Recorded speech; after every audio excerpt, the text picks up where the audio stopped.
And then the fourth step is then analysing.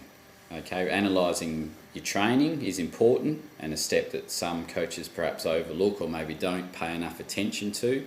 And analysing obviously game performance when the season rolls around, or tournament, or whatever the case might be.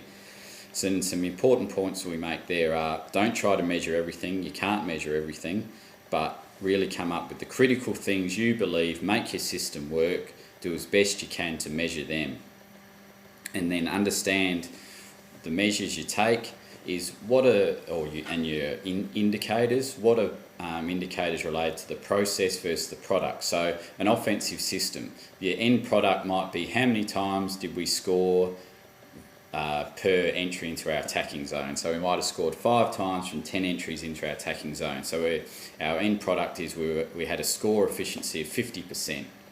But what are the process indicators that sit under that? So how, perhaps based on our system, what process did we go through? So certain areas that we entered that attacking zone into or from, what sort of movement perhaps of players was there did we target going into that attacking zone? Did we go in quick or slow? Where did the initial offensive possession start from?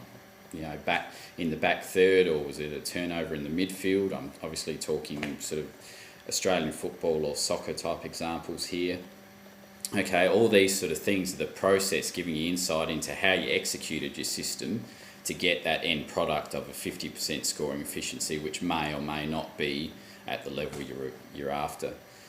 And then the third point, which ties back into this team first culture, is what gets measured gets done. Okay, we talked about there's a lot of things that need to happen in a system that don't get a lot of the glory or media attention, or the supporters in the stand won't see it, but they're critical actions that can make your system work, and they're often things off the ball, movement off the ball, that make things work. So if you can measure some of that stuff and reward players who do it, by mentioning in team meetings or having a scoreboard up in the change rooms with the leaders of who, you know, play sacrificial roles, these things will start to get done. Your players will actually start to buy into these and do these, because in some ways then there is some reward for doing it. Okay, so that's an important step too in this fourth stage of analysing.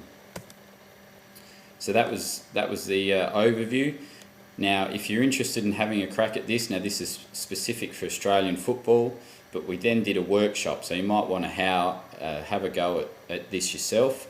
So we went through, you had to document your system, so come up in small groups or by yourself what your system was going to be. Then you had to do an audit and throw in what are the key skill sets under technical and tactical headings that your team will need to execute the system, how you're going to teach it. So a session by session progression, saying we had 6 weeks and you had a 20-minute block once a week to work on your system. 1 or 2 example drills or activities that you would use, remembering to manipulate constraints in those drills. And then an example of how you might use technology off the field to teach your system.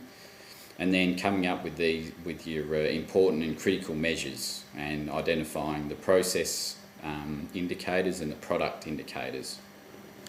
So that was a workshop that you might want to go through that process yourself if you're looking at implementing or developing a playing system. And there were just some example systems for Australian football. If you are an Australian football coach or involved in that you could use. So exiting the ball from stoppages, forward line entries, patterns of ball movement from defence, defending set plays, and also just if you're an underage coach, while systems aren't as relevant, these first 4 is just what still identifying at your age group, what do you think are the important skills offensively and defensively that need to be developed. So that was it. So that was, as I said, a summary and an overview of some of the key points from our Developing a Playing System ebook, which you can download from our website, teamsportcoaching.com. If you haven't already, it'd be great if you could have a read and give us any feedback. And here's some other contact details if you'd like to get in touch with me.